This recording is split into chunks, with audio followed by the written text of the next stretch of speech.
नमस्कार, जेके ward news में आपका स्वागत है। मैं हूं गुलजान वर्मा। चलिए बढ़ते हैं इस वक्त की प्रमुख सुर्खियों की ओर। प्रधानमंत्री नरेंद्र मोदी, लोकसभा अध्यक्ष ओम बिरला, राज्यसभा एलओपी मल्लिकार्जुन खड़गे, लोकसभा एलओपी राहुल गांधी, केंद्रीय एचएम अमित शाह, केंद्रीय मंत्री जेपी नड्डा, किरण रिजिजू और अन्य ने शहीद जवानों को आज श्रद्धांजलि दी। संसद पर हमले के आज 23 साल पूरे हुए। तमाम गणमान्य नेता वहाँ मौजूद हैं। ये श्रद्धांजलि समारोह उन शहीदों की याद में आयोजित किया जा रहा है जिन्होंने 13 दिसंबर एक राष्ट्र एक चुनाव पर जम्मू कश्मीर के सीएम उमर अब्दुल्ला ने कहा, ये अभी संसद में सामने नहीं आया है, इस पर सदन में बहस होगी, बहस खुली होनी चाहिए। उन्होंने कहा कि ये वैसा नहीं होना चाहिए जैसा 2019 में अनुच्छेद 370 के साथ हुआ, इस पर खुलकर चर्चा होनी चाहिए। जहां तक नेशनल कॉन्फ्रेंस का सवाल है, उन्होंने कहा कि हम बैठकर इस पर एक राय बनाएंगे और अपने सांसदों को बताएंगे कि कैसे वोट करना है। अब क्या कहूँगा, अभी तो सिर्फ कैबिनेट का प्रपोजल है, अभी तक तो पार्लियामेंट के सामने आया नहीं है। पार्लियामेंट में आ जाने दीजिए, उस पर बहस होगी और बहस खुल के होनी चाहिए। कहीं इसका वो हाल नहीं हो जो 2019 में 370 और यूटी का रहा, 1-2 घंटे में टोकन बहस के बाद जो है वो पास किया गया।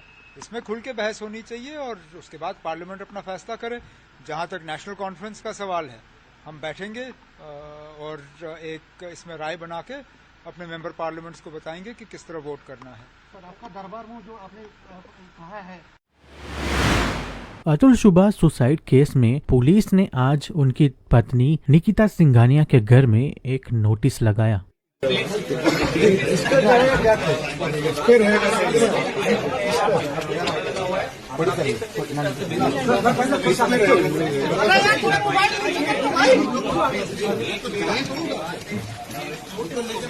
अरे रुक जाओ भाई, ढकेलो मत। लिया हो अरे मोबाइल नीचे कर दो यार, सर कुछ छोड़े यार, तो मुड़ियो मोड़ पे थोड़ा नीचे कर दो यार, हम लोग को मिल जाएगा ना यार।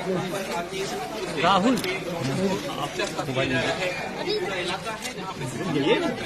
नहीं गिराए का है, नीचे कर राहुल पिछवा जातन का है।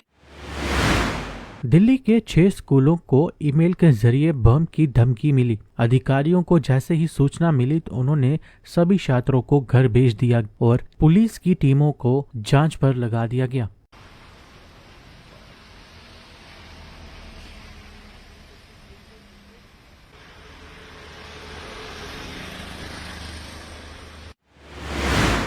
वहीं बम की धमकी प्राप्त करने वाले स्कूलों में से एक कैम्ब्रिज स्कूल श्रीनिवासपुरी के प्रिंसिपल माधवी गोस्वामी ने कहा, जब मैंने सुबह 5:50 पर मेल चेक किया तो मैंने पुलिस को सूचित किया। पुलिस ने तुरंत अपने वाहन भेजे। हमने सभी बसों को सूचित किया कि किसी भी छात्र को स्कूल न लाएं और अभिभावकों को सूचित किया गया है कि आज कक्षाएं ऑनलाइन आयोजित की जाएंगी। मेल में 13 और 14 तारीख के लिए धमकी का उल्लेख किया गया था। पुलिस ने स्कूल की जांच की है और अभी तक कुछ नहीं मिला। उन्होंने कहा कि हम पुलिस के द्वारा सुझाई गई सावधानी बरत रहे हैं। एज ए रूटीन जब हम चेक करते हैं मेल, सुबह उठते ही हमारा सबसे पहला काम एज प्रिंसिपल्स यही होता है कि हम सबसे पहले स्कूल की मेल चेक करते हैं।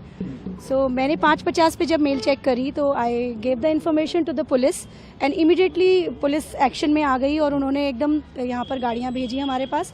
और हमारी सबसे पहली जो प्रायोरिटी और जो रिस्पॉन्सिबिलिटी होती है एज स्कूल, वो है हमारे बच्चों को और स्टाफ को सुरक्षित रखना। तो हमने सबसे पहला कदम वो उठाया कि हमने सारी बसेस को मना कर दिया कि आज पिकअप नहीं है।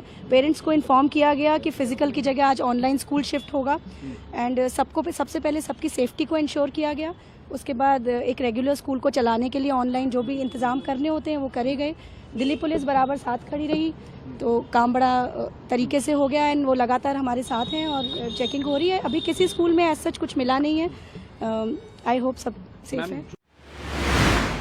वहीं दिल्ली के स्कूलों में बम की धमकी के बारे में DSP south west Surendra Chaudhary ने कहा, हमारे साउथ वेस्ट जिले में 4 स्कूलों को रात में करीब 12:54 पर बम की धमकी मिली। इसमें स्कूलों को विस्फोटकों की मौजूदगी के बारे में बताया गया था। हमारी टीमें वहां गई और जांच की तथा उचित एसओपी का पालन किया गया और हमें वहां कुछ संदिग्ध नहीं मिला। उन्होंने कहा कि हमने स्कूल अधिकारियों को भी सूचित किया है कि अभिभावकों को भी कहा जाए कि घबराएं नहीं। हमारे साउथ वेस्ट डिस्ट्रिक्ट में 4 स्कूल्स में 12:54 के आसपास मेल आया इसमें, और इसमें स्कूल्स में एक्सप्लोजिव होने का था। तो इसमें जैसे हमें स्कूल्स की तरफ से ये इत्तला मिली, हमारे एसएचओज विद स्टाफ और हमारी बीडी टीम सब जा करके सभी ने चेक किया, प्रॉपर एसओपी फॉलो किया और हमें किसी प्रकार की कोई भी सस्पिशियस थिंग वहाँ नहीं मिली। स्कूल अथॉरिटीज़ को भी हमने अवगत कराया और पेरेंट्स को भी अवगत कराया कि पैनिक नहीं करें किसी प्रकार का। इसमें से 4 स्कूल्स में से कुछ स्कूल ने स्कूल बंद करने का निर्णय लिया और 1-2 स्कूल अभी चल रही हैं। सर, ये जो ग्रुप मेल है इसमें कई स्कूल्स के। Thank you. जम्मू कश्मीर के गांदरबल के सोनमर्ग में बर्फ की चादरों से ढके हुए हैं पहाड़। क्षेत्र में भारी बर्फबारी के कारण पहाड़ जो है वो भारी बर्फ से ढके हुए नजर आ रहे हैं।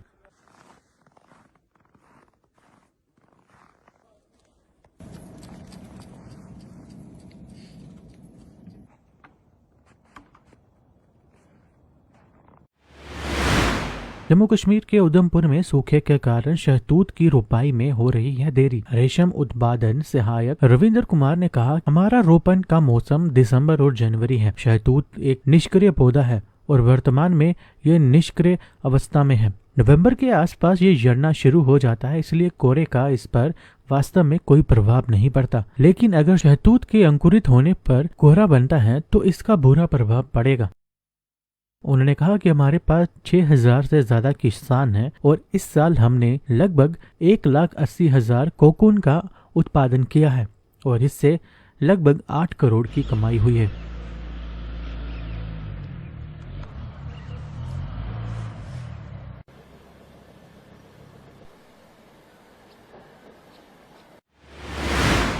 जम्मू कश्मीर में सर्दी के मौसम के साथ साथ डल झील का दृश्य देखने लायक बन रहा है। आईएमडी के अनुसार अधिकतम तापमान 9 डिग्री सेल्सियस और न्यूनतम तापमान -3 डिग्री सेल्सियस है और आसमान आज साफ रहेगा।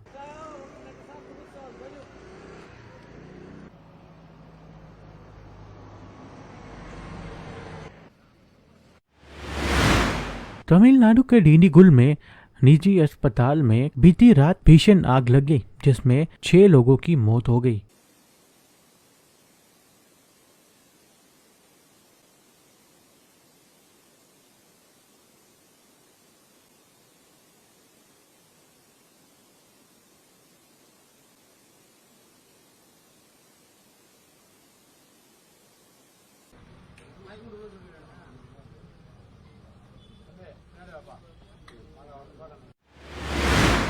अभिनेता अल्लू अर्जुन को 4 दिसंबर को संध्या थिएटर में एक महिला की मौत के मामले में पूछताछ के लिए हैदराबाद के चिगडपल्ली पुलिस स्टेशन लाया गया। अदालत ने उन्हें 14 दिन की रिमांड पर भेज दिया है। उन्हें 4 दिसंबर को संध्या थिएटर में उनकी फिल्म पुष्पा 2 द रूल्स के प्रीमियर के दौरान कथित भगदड़ में एक महिला की मौत के सिलसिले में गिरफ्तार किया गया है।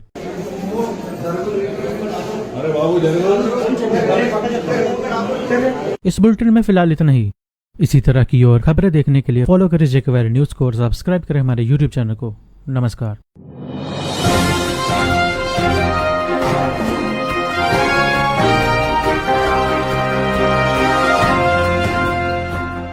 छोटे या बड़े किसी भी तरह के ब्रांड, दुकान या बिजनेस को अब ले जाएं एक कदम आगे। एडवर्टाइज करें जेके वायरल न्यूज के साथ और बढ़ाएं अपने बिजनेस को। अभी कॉल करें नीचे दिए गए नंबर पर या डायल करें 9858805270।